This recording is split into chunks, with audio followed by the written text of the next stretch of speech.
What is going on, everybody? It's the France, and we're back again for not NXT, but Smackdown Live review for November 6, 2018. I should say Smackdown pre-tape because this, of course, was from Manchester, England, where, of course, we had another taped episode of Smackdown, just like Monday Night Raw the week last night. We had the build to Survivor Series, which I honestly think SmackDown did a much better job than Monday Night Raw. We did start off with Shane McMahon coming out explaining why he did what he did last Friday, as well as a NXT call-up that I don't think was a permanent call-up. This feels, instead of like a call-up, it feels more of like when Pete Dunne was brought to Monday Night Raw last year at one of the UK events, and he went up against, I believe it was Enzo Amore at the time. That's what it feels like tonight with the debut of Nikki Cross for SmackDown. It could be a full-time call-up, but it just feels weird that before we get to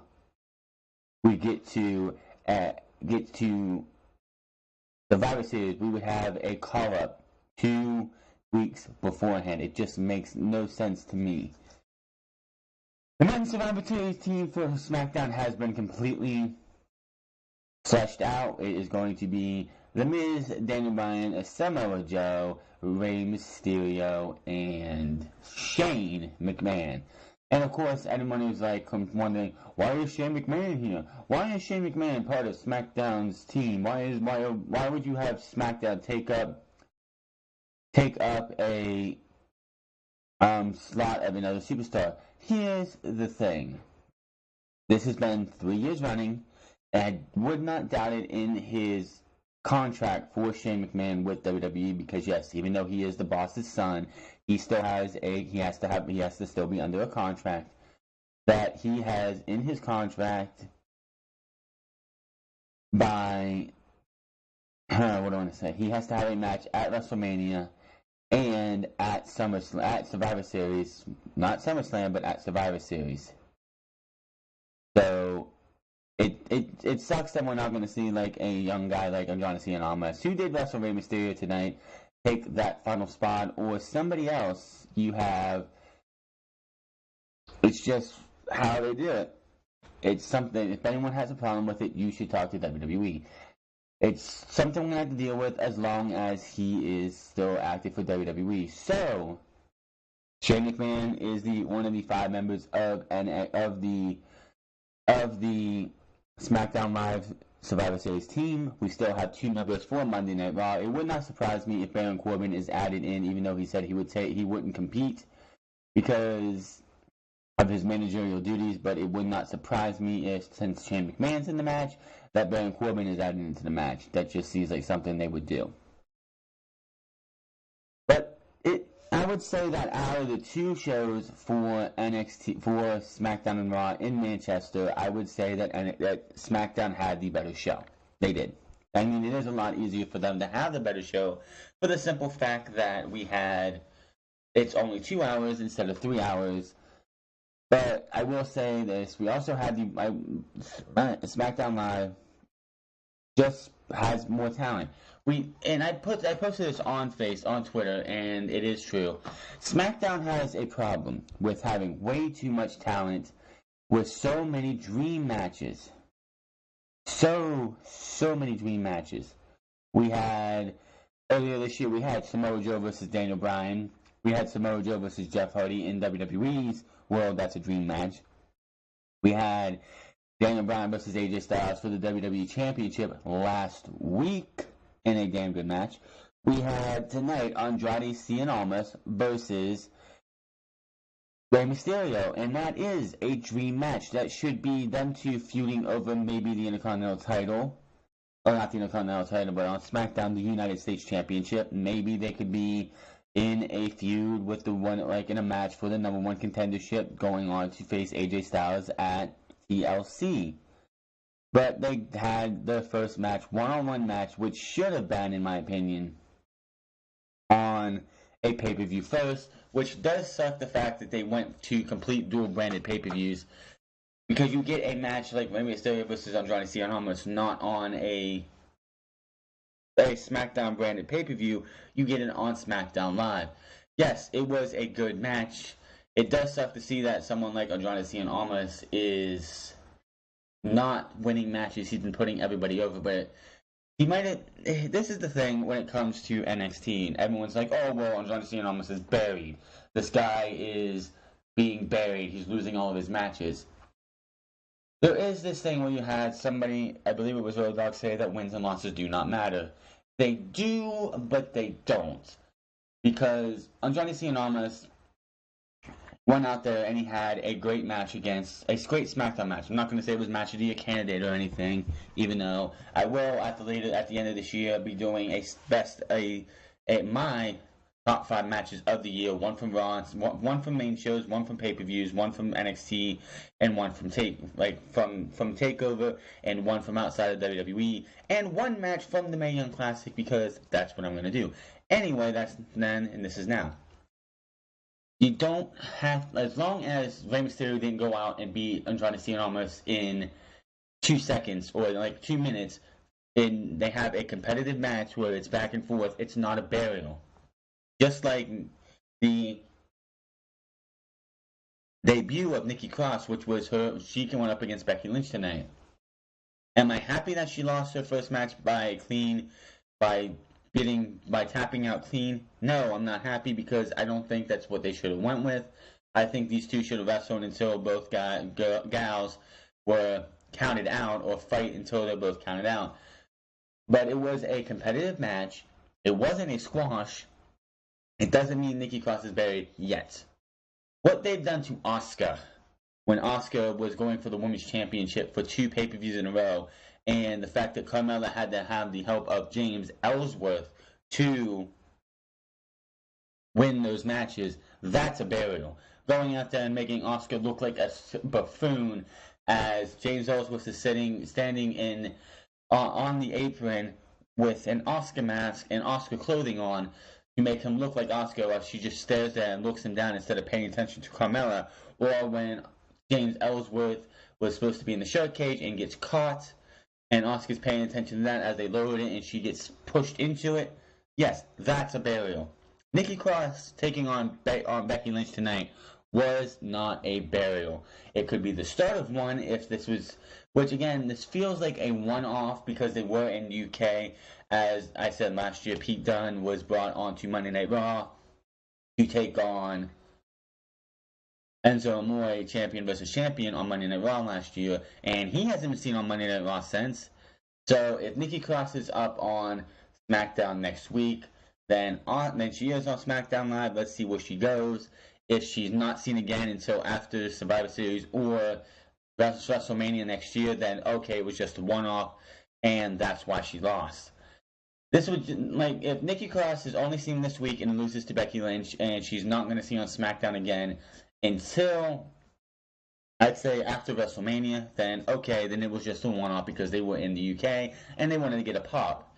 That would have been like when Charlotte Flair made her Monday Night Raw debut about 8 months, I think it was, like 6 or 7 months before Stephanie McMahon walked out on Monday Night Raw, introduced herself, Becky Lynch, and Sasha Banks. She had a match when they were back. This was the only time they did it, and I don't know why WWE only did it this time, where they brought up NXT talent and had them wrestle main roster talent, and Natalya beat Charlotte Flair in like 20 seconds. It's like they went in there, Charlotte got to bounce off the ropes and go woo, and then next thing you know, she's getting beat. So if she's there next week, then okay, she's caught up.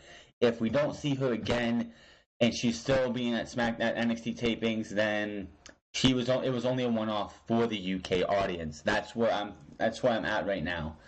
This is a wait and see for Nikki Cross. I hope it was a one-off and we won't see her again till after WrestleMania. Should she be on the main roster? In hindsight, yes, because other than the Aleister Black storyline, she's really not needed for the women's division. This isn't a Bayley situation where the reason Bayley did not come up with the other three members of the Four Horsewomen of WWE was because it was just Bayley. There was nobody else. I think Asuka just made her debut a month or so after TakeOver Respect, and she was nowhere close to being able to help to be the one to hold the women's division down in NXT. That was all Bayley. This is not that type of situation for Nikki Cross. So if she is up permanently, then she's up, and she's probably going to be playing double duty until War Games, which is going to be only, well, she'll be seen on both shows until War Games, which of course is next week. We also got the confirmation that there was going to be 3 Survivor Series, traditional Survivor Series tag team matches with men's, women's, and I don't know why they're doing it again. But it's going to be tag team Survivor Series elimination match. So it's going to be probably a 10-man tag team elimination match. Why? No. I don't know why. They didn't. I'm pretty sure they didn't do it last year. Let me find it. That must be downstairs. I'm not going to run off to get it. But I'm pretty sure they did not do that last year. And quite honestly, I don't know why they're doing it this year. With SmackDown, you have the Usos, the New Day, the Good Brothers of Carl Anderson and Luke Gallows, and Sanity. That's it. I don't really know a 5th team. Raw, you have, because the AOP and the Bar are going to be taking on each other, so those 2 teams are out. You have the B team, yawn, the Revival, okay, Slater and Rhino, Drew McIntyre and Dolph Ziggler are part of the men's Survivor Series team, so really struggling here. I guess Lucha House Party. So it feels like it's going to be 4v4. I don't know why. The only thing that was great about the one they did in 2016 was when the Bar and the Usos were left, and we got that stellar match that year.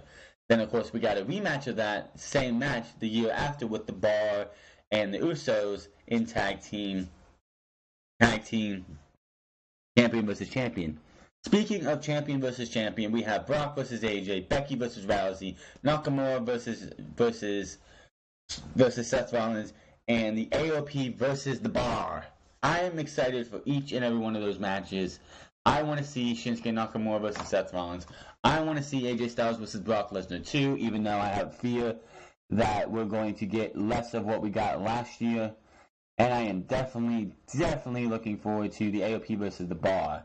That, I think, is going to be a great match, especially if those 2 teams get to be as tough as nails as they want. Speaking of the AOP, Akam of the AOP is the first Albanian superstar to win a main roster title when him and Mazar won the tag team championships last night. So congratulations to Akam for winning and becoming the first ever Albanian superstar to do so. SmackDown Live started off with Paige and Shane McMahon as they talk about Survivor Series. And of course, Shane McMahon was so, oh boy, like I saw this coming, and if WWE really wanted a heel turn for Shane McMahon, they're off to the right foot because Manchester let him have it. They were not happy with Shane McMahon being Mr. Best in the world. What's up, Manchester? Well, Paige, I have to thank you very much for that flattering introduction. But to set the record straight, with all of the amazing talent we have in WWE, I am definitely not. Yes. That trophy does not belong to me. However, it does belong to everybody here at SmackDown Live.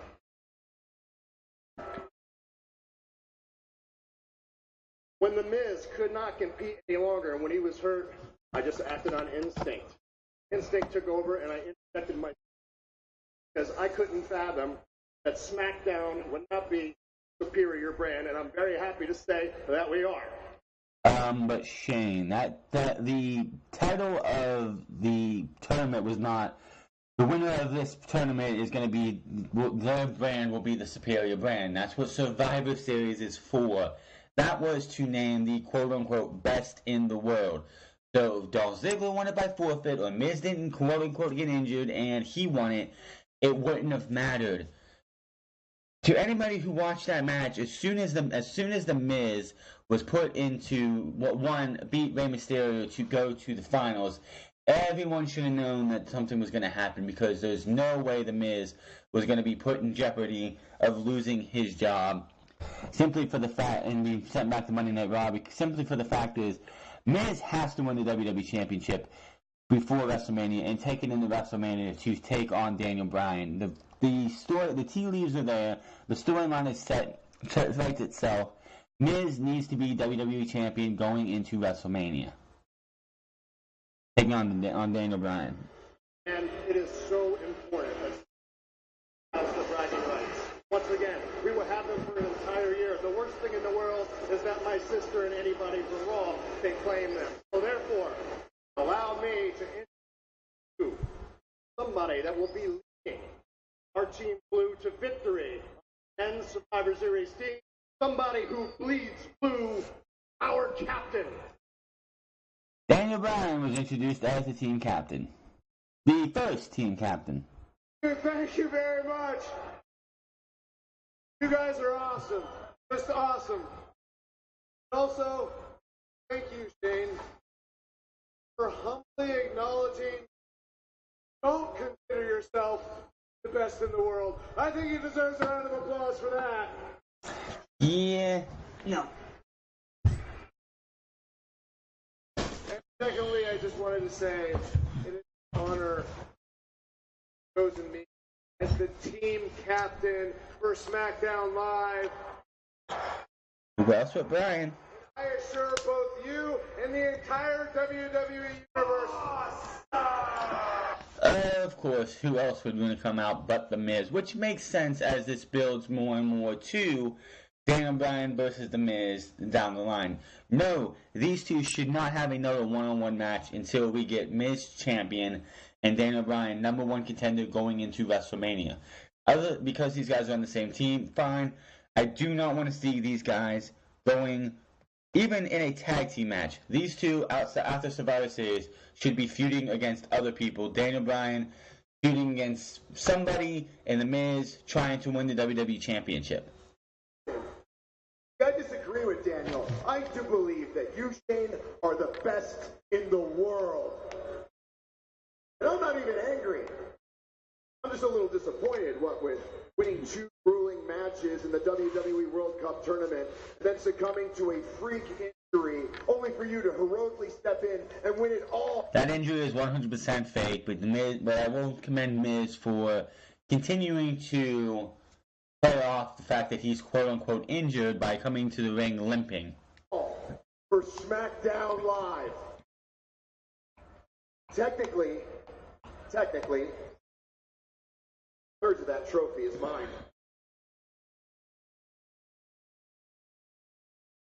No one cares. How does this work? Does the trophy come with me for $20 a month, or do you stay at my house? I have plenty of spare rooms. Got 2 bedrooms, one Rose. That it worked out the way it did, because again, you would no longer be here. There was no official forfeit. Now, let me make this perfectly clear.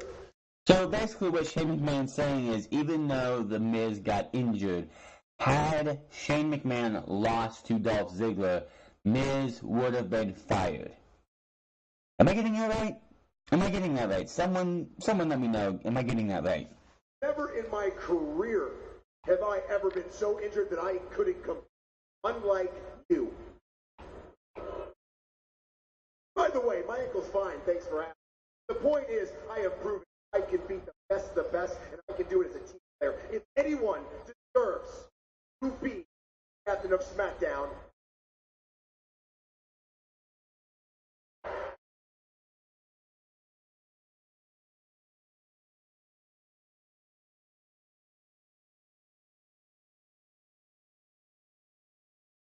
You know what, Miz?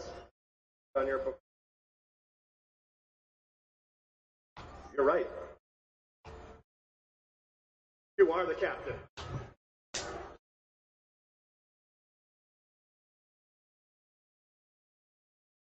Also,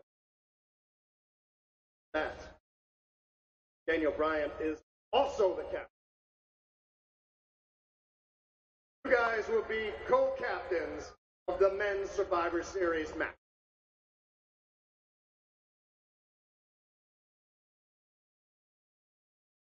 It's going to be a disaster. Daniel Bryan and The Miz as co-captains? How can that possibly work? Yep, that's it. Daniel Bryan and The Miz are now co-captains. We come back from commercial, and Daniel Bryan and The Miz pick the first member of Team Smackdown to join them. Unlike, of course, Baron Corbin so far right now, Daniel Bryan and The Miz are going to be competing, but we still need 3 more members.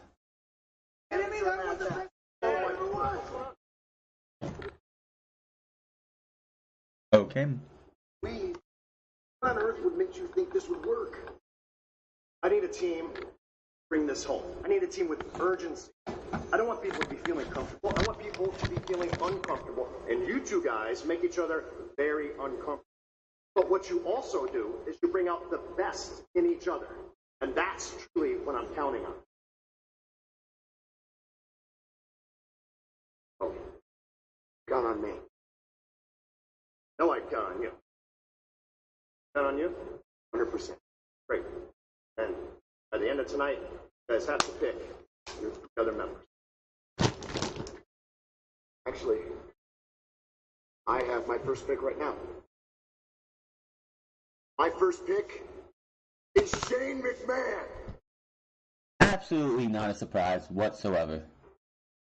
Guys, please don't try to be sucking up. I don't have time. I appreciate it, but Shane, I can't believe it. I agree with Miz. What? That's what I said. Much as I hate to say it, it makes sense. I mean, nobody has more on the line than you do at Survivor Series. And you showed in the World Cup tournament how much you care about SmackDown Live.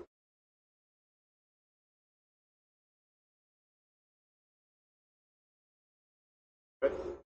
I accept that. Just to, I'm a team player. But you have the next.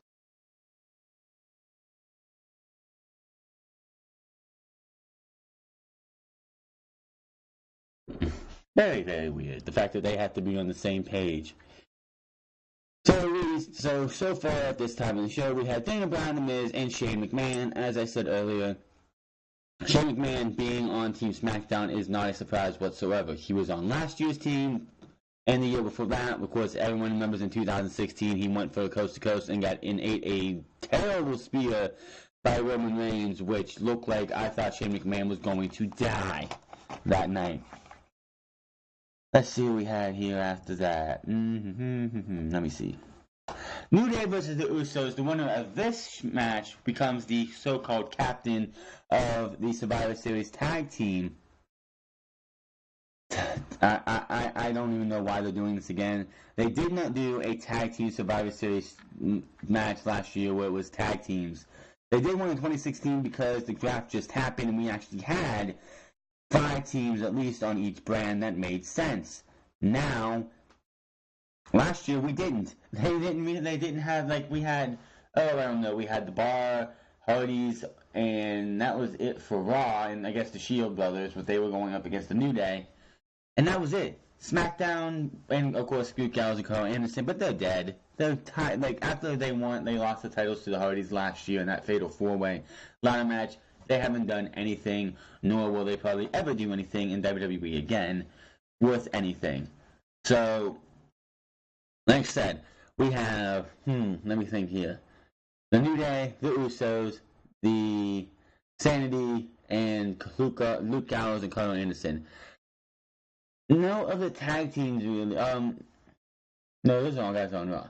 Raw has the B team, Slater and Rhino, the Revival, and the Ascension. There you go. That's all you got.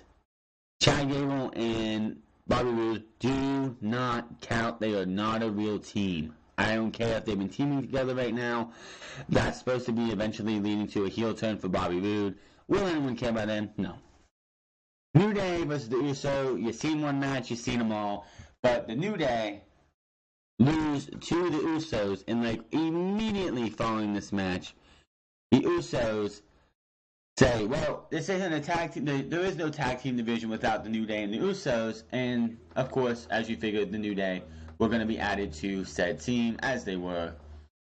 So yeah, that was that. It will be. That's like the Survivor Series teams. The Survivor Series matches, the men's 5-on-5 is sometimes a pretty good one. Last year was terrible because it was all the Triple H show for the majority of it. All the NXT guys were eliminated quite quick.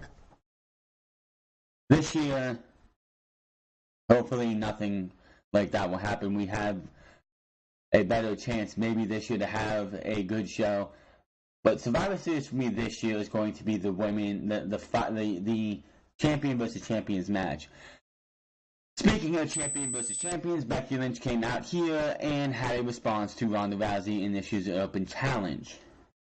Ronda Rousey, you told me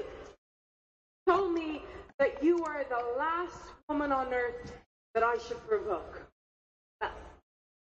Who the hell are you to tell the champ anything? Ronda, it is true that you hold a championship, but not a champion. Not yet. No, because a champion wills herself to adversity, defeat, to injury, to doubt. You. Yes.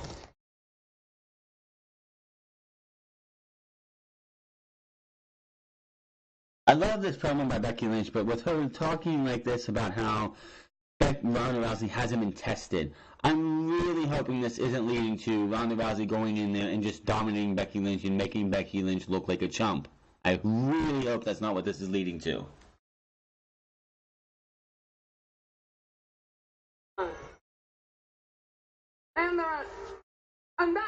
I am the man, and that, Ronda, that is why I am the champion and you are not.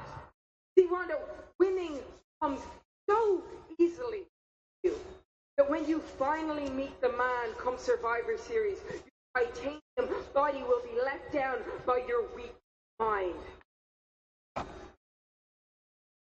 I have been ground down and spat back up again more times than I can count. I have made history. I have been tested daily, weekly, monthly. Yet here I am, the most relentless person that you have ever met.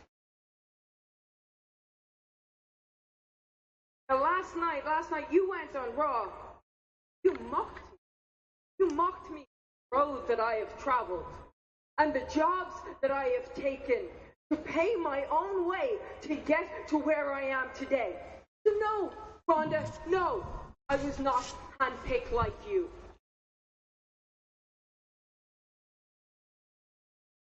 I wasn't meant to be the main event, but here I am.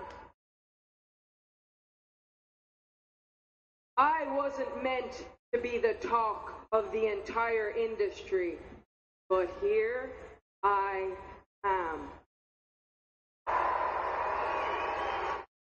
The champ, the only champ. You say I should be happy because I have your respect. I have your respect. Well, come Survivor Series, Ronda, you're gonna find out that it's not your respect that I'm coming after, it's your arm. And I don't care if you're the baddest on the planet, I'm gonna make you mine. Love that promo. Now, before we continue this on, Solomon Monster put a video. There is a soundbite from Solomon Monster Sound Off where he says why Becky Lynch and Ronda Rousey should headline Survivor Series. I have not heard that soundbite, but after the last few promos from Becky Lynch and Ronda's last night, I 100% agree. I think this should be the main event of SummerSlam. I mean, Survivor Series, not SummerSlam. Stupid me. Main event should be Becky Lynch versus Ronda Rousey. They could handle it. It would probably be the best match. It would be a great match. But of course, with Brock Lesnar being there and him having to be who he is, it wouldn't surprise me if Brock Lesnar versus AJ Styles or the Men's Survivor Series team match against headlines. But to change it up, I think Becky Lynch versus Ronda Rousey should headline Survivor Series.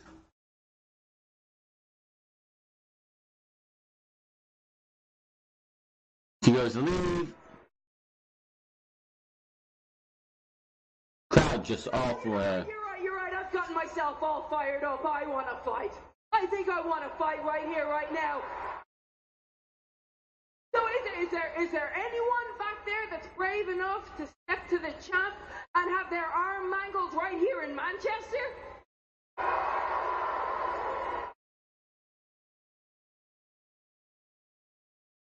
Like a brave soul to step in the ring with Lynch in this state of mind. And, of course, it's being taped. Everybody should have known who was coming out. Let's play, Becky. Want to play? Play with Nikki. Play with Nikki. I absolutely love Nikki. Let's play.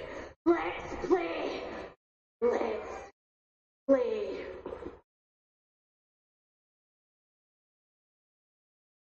Doesn't play the champ fight. I absolutely just love Nikki Cross, and it does to me feel like it would be a one-off.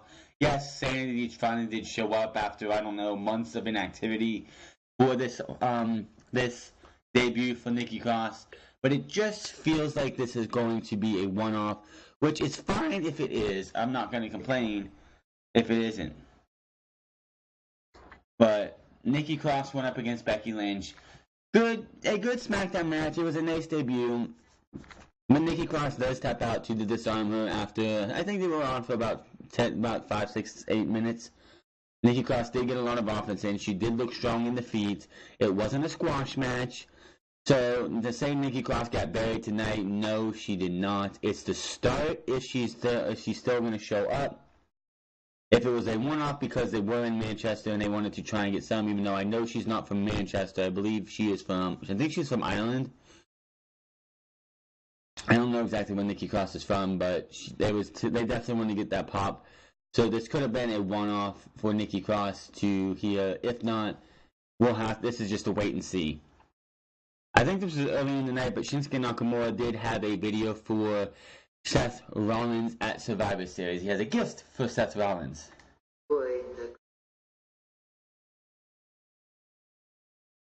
That is burning down.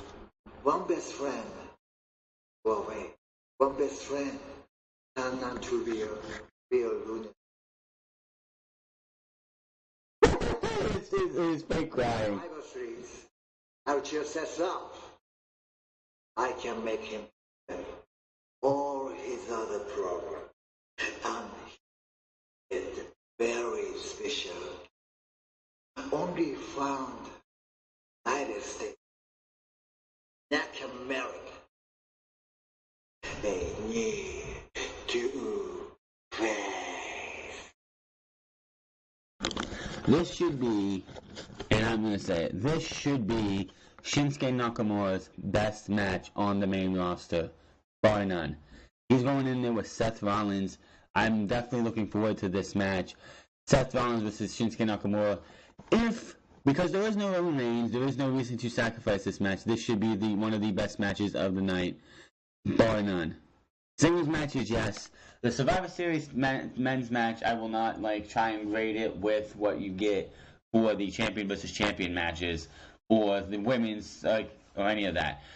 This should be one of, if not outside of, if AJ Styles and Brock Lesnar give us what they gave us last year, only double that, then that will be one of the best matches. But this match itself should be one of, if not the best match of the night. These two, if given the chance, should be able to steal the show. Alright, let's see here. We had Rey Mysterio versus Johnny Cena and Almas. Of course, Rey Mysterio was... Let me see if we can find that. It's on here, right? Okay, here it is, yeah. Daniel Bryan was given the next pick, and The Miz says, okay, he could be on the team if he impresses me in his match tonight. Of course, this person was, as you'll see in a second. I have to call you back. I'm a little busy. Bye. Problems? Celebrity stuff you wouldn't understand. Have you made your pick? Yes, I have. Rey Mysterio. Rey Mysterio. Okay. Daniel. There is no doubt that Rey Mysterio is a future Hall of Famer. But since returning to WWE, let's be honest, he's done nothing. Interesting. He's beaten Nakamura, beat Randy Orton, and come to think of it, he beat you. True. A fluke. Just like your victory over me at Super Showdown was a fluke. How dare you talk to 2/3 of the best in the world like... You know what? I'll tell you. How about this? If Rey impresses me tonight in his match against Andrade Cien Almas, Rey can be on the team. Fair enough. Speaking of fair, I have a solution for how we make our final pick. Instead of the two of us fighting backstage, why don't I pick someone? You pick someone. Those two superstars fight, and the winner of that match becomes the final member of Team Smackdown. What do you think? I actually like that idea. They're just smiling at each other. It's just weird. This is weird. I'm gonna go make my pick. Yeah, Daniel Bryan and The Miz just smiling at each other is very weird. And actually, like, having them agree on something, it's good storytelling, and it's definitely going to be interesting to see what happens as we get to Survivor Series and past Survivor Series for these two. As I said, after the Survivor Series match, these two, I don't want to see them doing anything until we get past the Royal Rumble. We had Rey Mysterio versus Andrade Cien Almas. This was a great match. Again, why are these two facing each other on SmackDown? Oh, that's because, one, Survivor Series is up next, and two, they went to dual-branded pay-per-views for everything, so you can't build to Andrade Cien Almas versus Rey Mysterio in a singles match unless a title was on the line, which neither one is a champion. Not a match to be a candidate for sure, but definitely a good SmackDown match. Andrade Cien Almas, I see big things for him in 2019. 2018 is where he pays his dues on the main roster. He hasn't been ruined. They haven't had him come out and do stupid shit. He's just been putting on excellent matches and losing and impressing in defeat. So is Andrade Cien Almas buried? No, he's not. I would like to see Rey Mysterio beat Nakamura because he does have a win over Nakamura for the World Cup qualifier.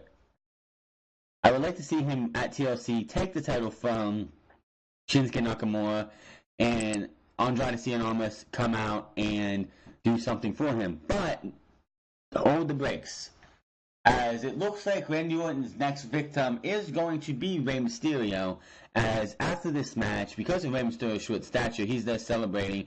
Randy Orton hits him with an RKO that looked absolutely brutal. Like, he planted him flush on the mat. Definitely something that was a little hard to watch with how brutal that was. Where Mysterio and Randy Orton go from here, we probably won't know much of until after Survivor Series, which is a shame because I was hoping it would be Rey Mysterio being the United States champion as we would build towards WrestleMania. Hopefully, and this is what I want to see for the U.S. Championship. Mysterio wins it between now and the Royal Rumble, the Elimination Chamber, and then it would be Rey Mysterio versus Andrade Cien Almas at WrestleMania for the United States Championship. I would enjoy that. And what these guys did tonight left me wanting more. A loss is not going to kill Andrade Cien Almas right now because the guy is not pushed to the moon right now. This guy, I say, will do big things, and I see a big WrestleMania match with Rey Mysterio with hopefully the United States Championship on the line at WrestleMania. I believe that would be great for these two, especially Rey Mysterio and Andrade Cien Almas Almas wins the United States Championship from Rey Mysterio at WrestleMania. I'm hoping that's the play. I mean, it is only November and we got many months to go, but I'm hoping that's the play. Then we get a backstage promo from one WWE Champion AJ Styles as he has a spoiler for Survivor Series. Life as a WWE superstar is unpredictable. In the past week, I defended my WWE Championship, multiple continents, multiple. When did that reign start? Right here. For those factoids out there, tomorrow, AJ Styles becomes a champion to hold the title for 365 days as he won the championship on November 7th of 2017. So congratulations to AJ Styles for being one of very few men to hold the WWE Championship for a year plus. Had you told me when AJ Styles came into the WWE, he's going to be a two-time champion, and his second title reign is going to be a year plus, I would have told you, nah, Vince McMahon, this guy's a TNA original. This guy was the guy who was the foundation and held the glue together of the old TNA wrestling, which is now Impact.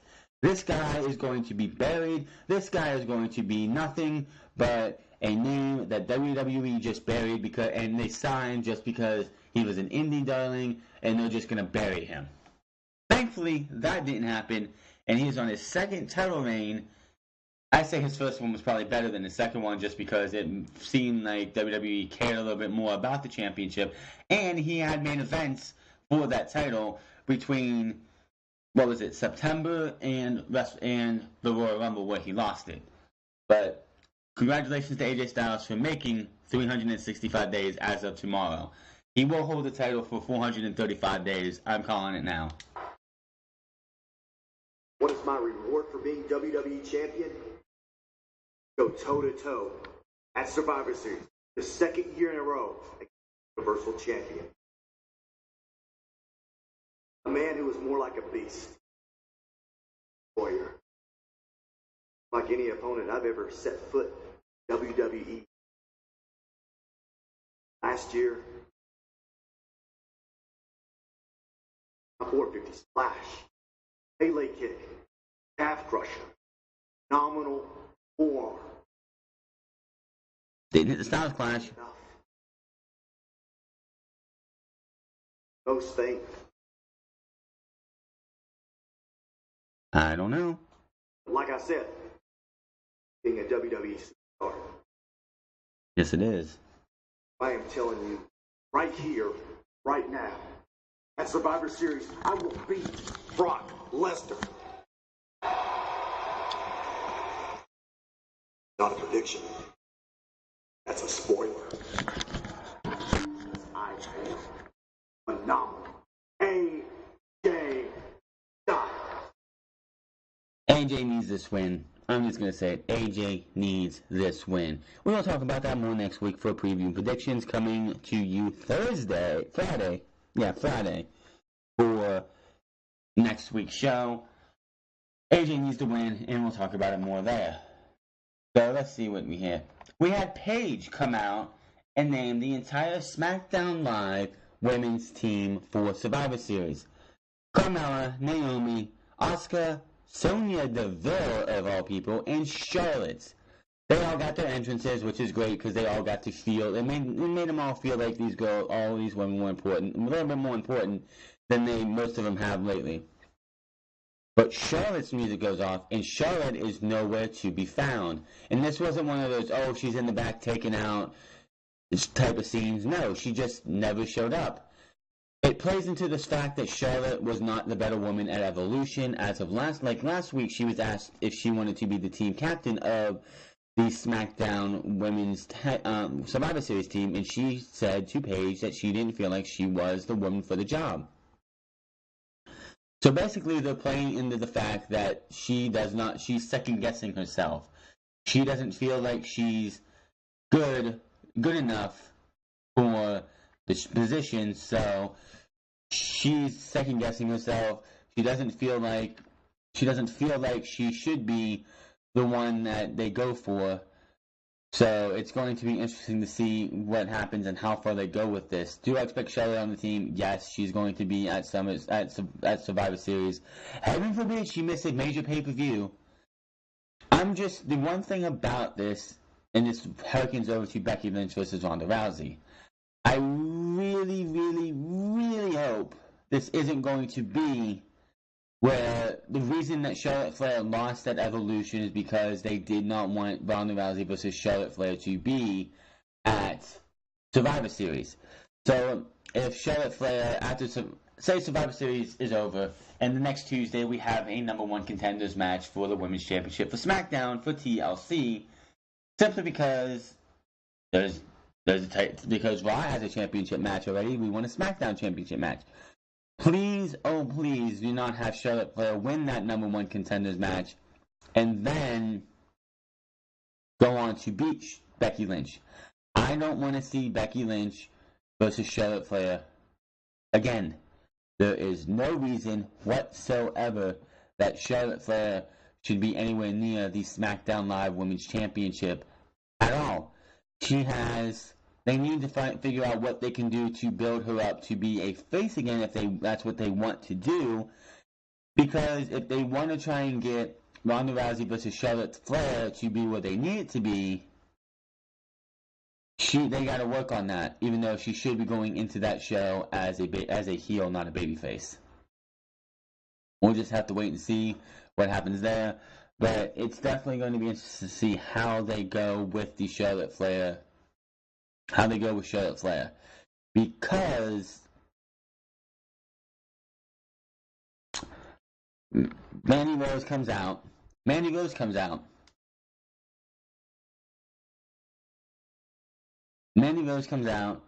wonders why she was overlooked by management because Sonya Deville was eliminated by her at the Evolution. So she comes out, she questions each and every one of the women in the match, and then, oh boy, then she walks over to Naomi and says, Naomi, is anyone still feeling the glow, including your husband, Jimmy? I think so, or her husband. I don't know if she's Jimmy or Jack. I can't remember half the time anymore. Then we have Naomi just hit her with one of the toughest and one of the roughest and probably stiffest elbow shots I have seen in a long time. So, and of course, Sonya Deville pulls Mandy Rose off of Naomi as the other women pull Naomi off of Mandy Rose. Those two have words with each other, and then Mandy Rose walks away and is just pissed as can be. So the biggest thing coming out of this is what is going to go down with Charlotte Flair. When is she going? Is she going to have? Because we only have a week left. Next week is the go home shows, which really sucks how they did this. It really sucks that the fact that you had Crown Jewel last Friday, and then we have only 2 weeks to build. Why can't we? Because this makes no sense to me. Why are the pay-per-views, Survivor Series, and I believe TLC as well, coming at the beginning of the month? Because shouldn't, as we all know, the final Sunday of the final Sunday of January is the Royal Rumble. So why are we going to have so much time between TLC and the Royal Rumble? Why won't you push that back and then push back Survivor Series for at least another week so we can at least get at least 4 weeks of build or something like that? Not this 2 week crap. This 3 weeks at least would be nice. 2 weeks just sucks. And Survivor Series, yes, they got an easy out with the fact that we have Raw vs. SmackDown. I hope Crown Jewel, whatever they do next year, if they go back to Saudi Arabia, does not have this again. No reason for this. we had the main event, which was Samoa Joe versus Jeff Hardy. Jeff Hardy ends up losing this one with the Coquina Clutch after and it was an okay match. I would have rather seen Andrade Cien Almas and Rey Mysterio in the main event spot, but since this was the final spot for the men's Survivor Series team, I understand it. Miz and Daniel Bryan were on commentary for this match. Daniel Bryan wanted to have Jeff Hardy win, and Samoa Joe wins, so he goes over to Daniel Bryan and starts talking shit to Daniel Bryan. Miz is sitting there like, Daniel, calm yourself, don't do anything stupid. Daniel Bryan starts brawling with Samoa Joe, gets him in the ring, puts him in the yes lock. Miz pulls Daniel Bryan off and says, what the hell are you doing?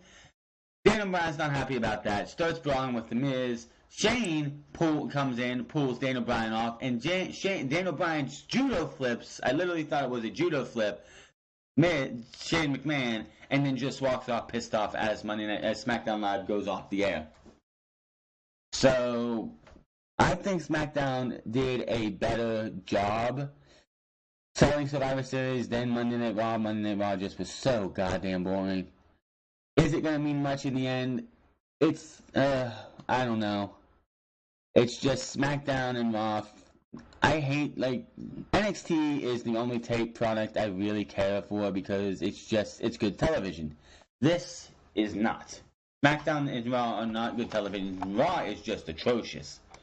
I do not, you could not pay me enough to want to sit there in those creative meetings for Monday Night Raw. I would be just so goddamn bored and just want things to end.